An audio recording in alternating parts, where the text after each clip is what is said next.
mort pour son meurtre, on te raconte. En avril 2022, l'artiste gospel nigériane Osinachi Nwachukwu est décédée dans un hôpital à Abuja. Son mari Peter Nwachukwu avait d'abord prétendu qu'elle serait décédée d'un cancer de la gorge. Très vite, la famille et les collègues de l'artiste signalent les maltraitances physiques et morales que la chanteuse subissait de la part de son mari. Il est arrêté. En juin, il affirme ensuite que sa femme est décédée d'un cancer du poumon. Mais la famille de l'artiste conteste une fois de plus cette version et précise qu'elle aurait été admise à l'hôpital à cause de douleurs à la poitrine causées par les violences qu'elle subissait. L'autopsie pratiquée sur le corps d'Osinachi renforce les éléments à charge contre son mari. Peter Nwachukwu est alors inculpé pour homicide volontaire, intimidation criminelle, cruauté envers les enfants, intimidation criminelle d'enfants, violence conjugale et 18 autres chefs d'accusation. Il plaide non coupable. Que le monde entier sache, j'ai beaucoup souffert. J'ai été abandonné.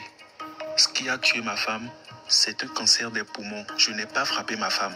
C'est un cancer des poumons qui a tué ma femme Osinachi Nwachukwu. Alors je souffre pour quelque chose que je ne connais pas. Avait-il dit à la sortie d'une audience. Pendant le procès, en plus des 25 documents produits comme pièce à conviction, 17 témoins parmi lesquels des employés de la chanteuse, un voisin et 2 enfants du couple confirment les accusations d'abus émotionnels, verbaux et psychologiques. Ce 28 avril, le tribunal a rendu son verdict. Peter Nwachukwu a été condamné à plusieurs peines de prison et à la peine de mort avec pendaison pour homicide volontaire. Osinachi Nwachukwu s'est fait connaître avec le titre Eku Aimé en duo avec Prosper Oshimana, visionné plus de 135 millions de fois sur YouTube.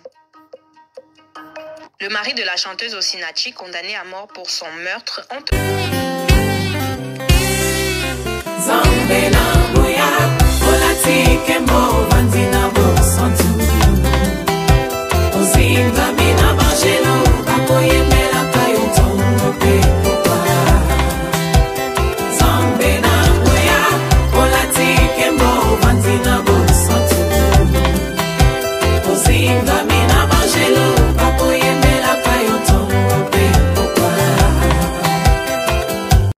MDG TV, une chaîne Went pour la cause de Christ. Mafuta Yasika, Mafuta Yasika, Mafuta Yasika.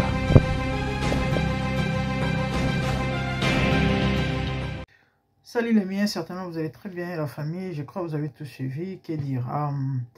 Et vous vous rappelez, cette histoire vraiment avait bougé la toile. Hein?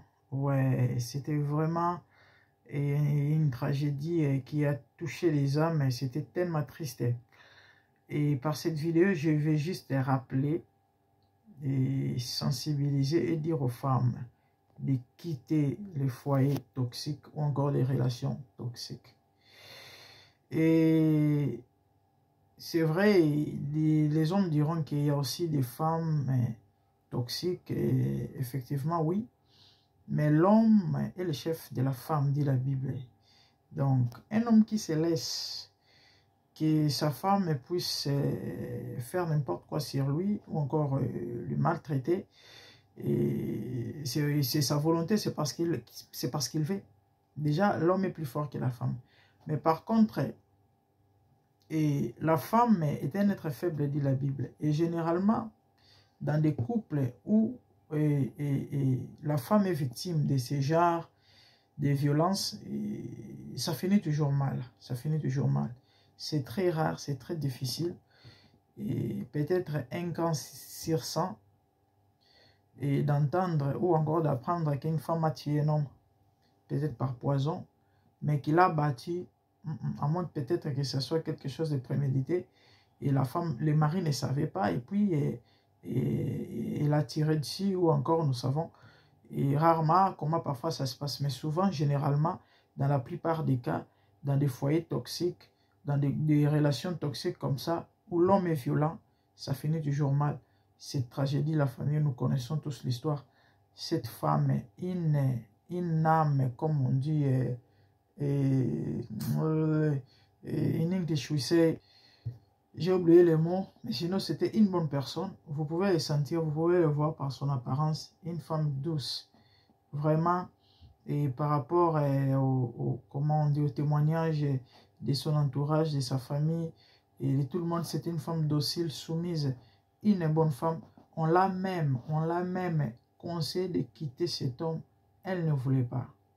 Pourquoi? Pour elle, c'était l'obéissance à la parole de Dieu, la soumission, je ne sais pas moi. Écoutez, je vais dire aux chrétiens ceci. Hein. pour ceux qui disent, voilà un cas. Pour ceux qui disent que la Bible interdit le divorce, que direz-vous par rapport à une telle réalité? Où dans un foyer, une femme souffle au point où le mari le tabasse jusqu'à ce que la femme se retrouve même dans les comas. Cette femme n'a pas le droit de divorcer.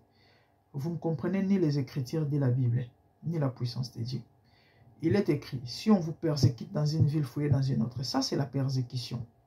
La vie est précise.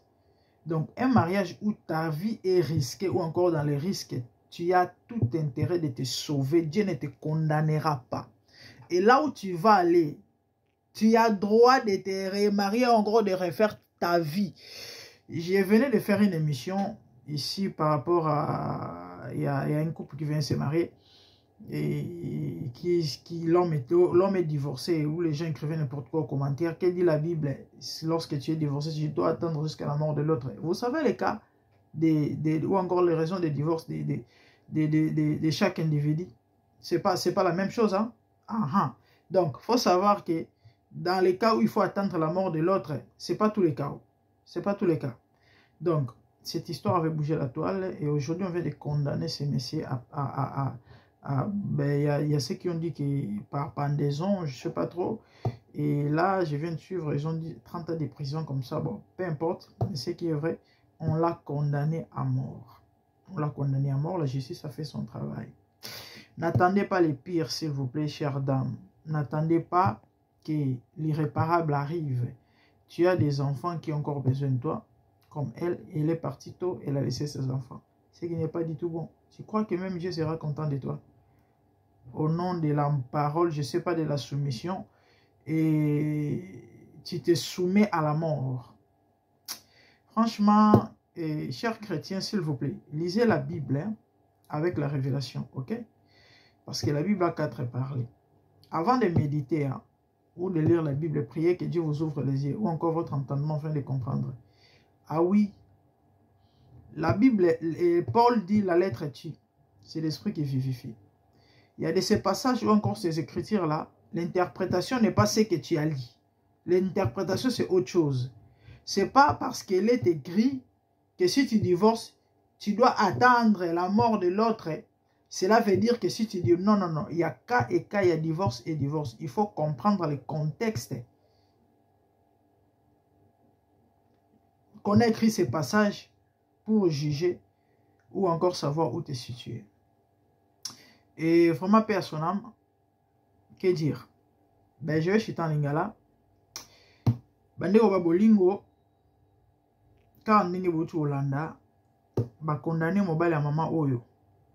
Chantre nigérienne, ou bandeko barbanze manzambe, eku eme, nzembo esala succès bimisara yango na mama o bandeko nanga, mutu azanga ne mabete. Komona ka forme na ye, comment on a un modèle azali qui na ba image na ye na ba façon na ye na ba lolengi na ko se présenter et liboso bato. En tout cas, bana penda omona que non, c'était une bonne femme. Azali mutu malamu. Bandeko, mama o mobali o bomo na tato andoki oyo elongine ke zo funda parce que ba apparence e belobaka pe hein. Oui, l'apparence est trompeuse, mais croyez-moi bandeko, sur 100% ba apparence e lobaka. Yana ba voyo ba fuku to na ameli madiamba so otali ka forme ezo loba déjà nyonso kile. Donc, apparence est co-cité. Et l'apparence est zappé co-saka, mais généralement, sur 100%, 70% de l'apparence est le vrai. Au tali pendant moutolobi, ndoki. Bandeko. Tata ou soit simiko beta motion de likambu. Mais moi, c'est à bala. Asi a kotisa eba koma. Wana moi, c'est na kufite. Asi a buka eba maboko na ba panzi.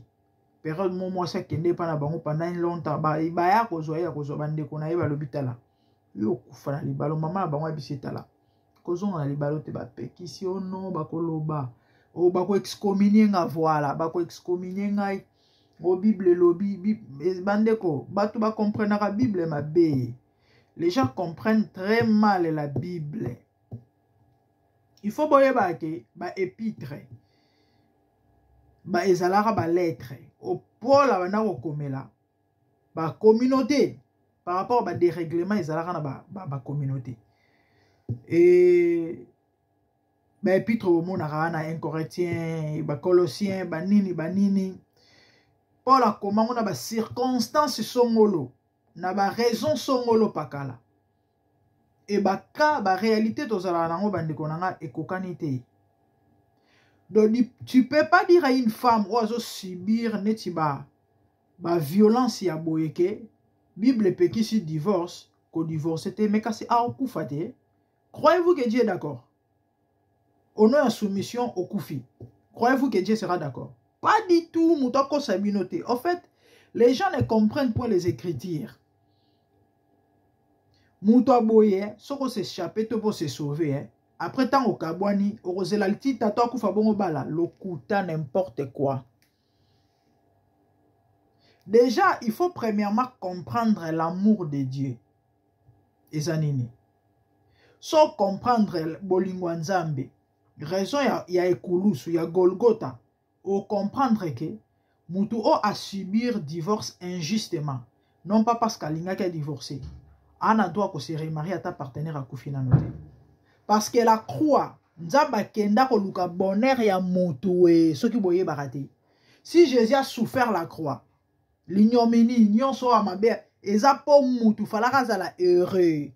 Et du coup, Moutou se retrouvé dans la vie, dans la réalité, dans la circonstance, indépendamment de la volonté, dans la babiloko ya, au vent bien à mobali. Sope comme influence négative, sope milieu mon mabé famille, bon sope qui nduma na so qui ni un matin l'ali à l'amour qui abandonné on a bana. À qui côté les balles hier. Au bon délire rien, au sans délire rien, 56 ans. Il faut faire d'abord tu me colla au koufa, bozama boma, bo comprendre la Bible était. Lisez la Bible avec l'esprit de Dieu. Hein? Bon, comprendre. Nini onzamba linga loba. La parole de Dieu s'interprète à elle-même. Donc, une telle femme, oh, mobala tikali ko abandonné, na bana, non pas pour sali mabe, to ba kanye na ekobo. Ah, là, c'est différent. Ba kanye na mobali, mobala boyo akei, ça devient compliqué. Si ko place, on il faut obéir la mawanzambe. Et moi, je vais vous choquer. Que même dans ces cas-là, si cette personne se repentit sincèrement dans son cœur, Nzamba quoi accorder grâce à Bala Lisusu. C'est ça l'amour de Dieu. La femme adultère fallait pas lapider à Koufa. C'était ça le commandement ou encore la loi. Mais tant que yé soit lobi na yé. A lobi na bato balinga ba condamné to pe ba bomaya lobi nana sumukata betalibanga. Aebisie kende ko sumuka lisusu te. C'est ça l'amour de Dieu. Nzamba condamna kate. Il suffit de se repentir sincèrement. Aux joies grâce. À quoi accorder aux chances. Dieu fonctionne comme ça. Donc vous serez surpris. Na mukola suka bomoni bato boye ba divorcer ba remarier 3 fois. Ba kotilo la. Tala botanga la Bible na molimo mosantu. Botanga la Bible na lisungi ya Nzambe ba interpréter la Bible te na doctorat. Que parce que ça la maîtrise ya droit ya eloko songolo pakala parole. Otangi oka ndebe écriture ngo lobi bongo ale yo po ko interpréter ngo na Déjà il faut koye banano. Croix rôle na ngo ezakini musana ngo ezakini. Pourquoi ils sont koufara pour namuto? C'est ça. Et là, on ma bateau. Bande ko maman akufa ka aboye. Akufa ka aboye. Akufa ka aboye. Akinda. Ndoki atata elongika ezo funda. Ke diabu monene. Bande ko pour chiter na oloba na bande ko basi boye. Quitter le foyer toxique. Des relations toxiques. Mobala beta ko mobala leki mwasi na makasi. Do mibalo ba mitika basi ba nyorola bango eza faute na bango moko.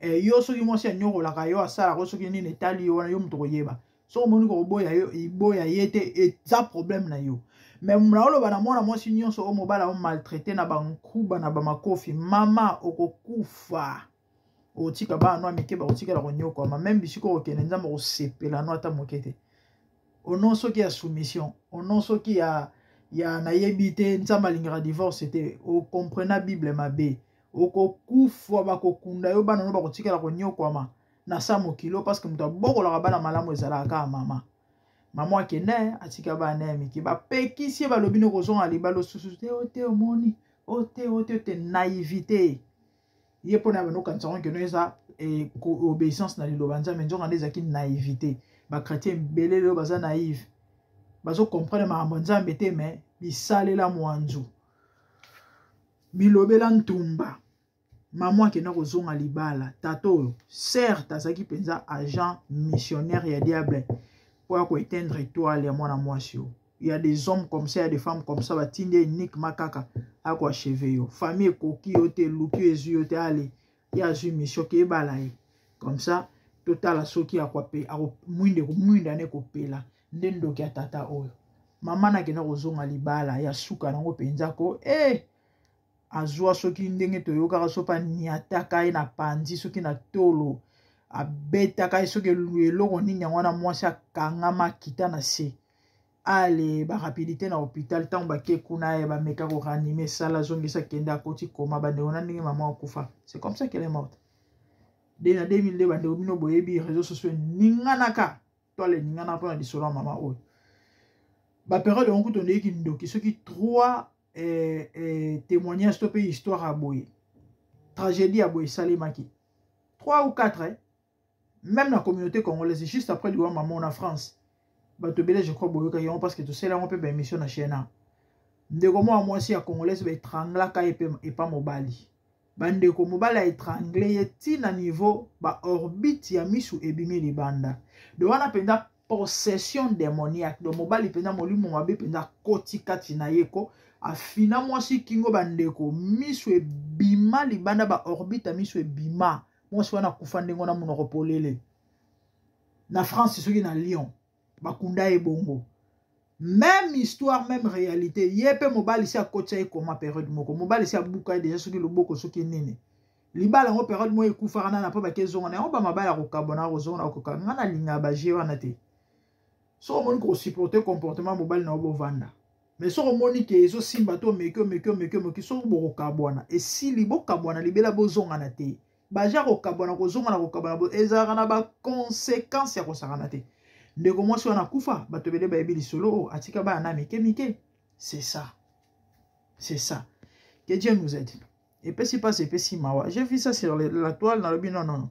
Na ça la paix régimé, ils en batobele et bazwa mayele hein parce que mukili oyo batobele bakanisa ke no mukili on a évité so peza ya bango soki peza la soki pe nini soki ndenge nini. Parce que ndama suma biso. Abonnez-vous à cette si MDG de TV Mofutesi. Comment c'est la grande dame. Que le Seigneur vous bénisse. Activez la cloche pour ne rien rater. Surtout likez nos vidéos s'il vous plaît. Likez, partagez. Commentez des bonnes choses. Merci, au revoir. Bye.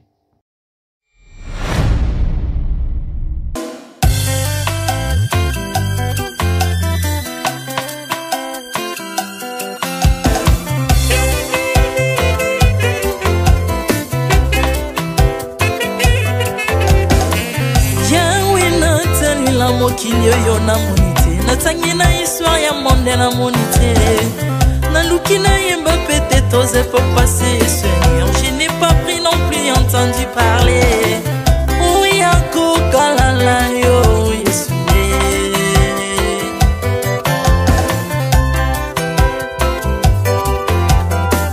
même na domaine ya sorcellerie nationale atana oyo ya international Pana yoki sangwa banzamba mokilo yo mokota kufa se kwa lokola yo Yesu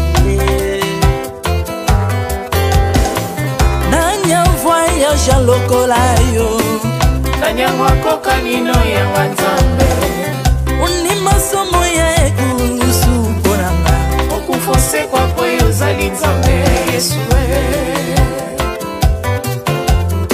Nzambe moneno kitanase Tanzoto poyo bikisanga Ukitana se pozwe sikananga Ofuta nyongo na nzambe nanga Yesu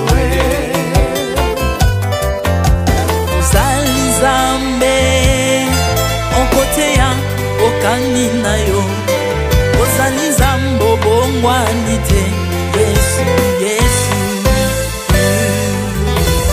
Uzali nzambe Mokotea ukani na yo Uzali tambo bongwani te Yesu, Yesu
yawe ozali nzambe na bomoi papa ozali nzambe na bomoi yawe ozali kondi oyo esimba bomoi nanga ozali nzambe oyo abikisa maladi nakokende wapi nzambe soki na yo te ikole vandelo na yo yawe mabele nyotelo na yo ozali nzambe ozali nzambe ozali nzambe mokote lokola yo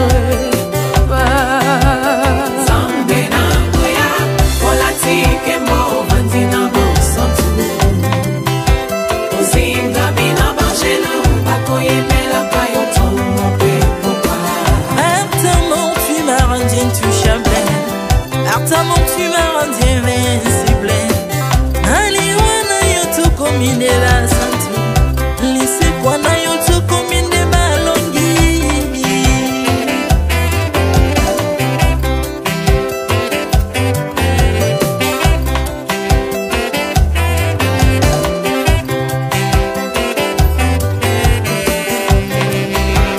nzambe na ngoya olatike mo vandina bosantu ozinga bina bangelo bakoyebelaka yo ntongo pe pourquoi nzambe na ngoya olatike mo vandina bosantu ozinga bina bangelo bakoyebelaka yo ntongo pe pourquoi Autrefois ngai nazalaki binzo ndokia kolianga lolinga lingi Mais par son son na se métamorphosé Osimingo sambwe maladi na miso Olingo baby naza toxiqué grâce à lui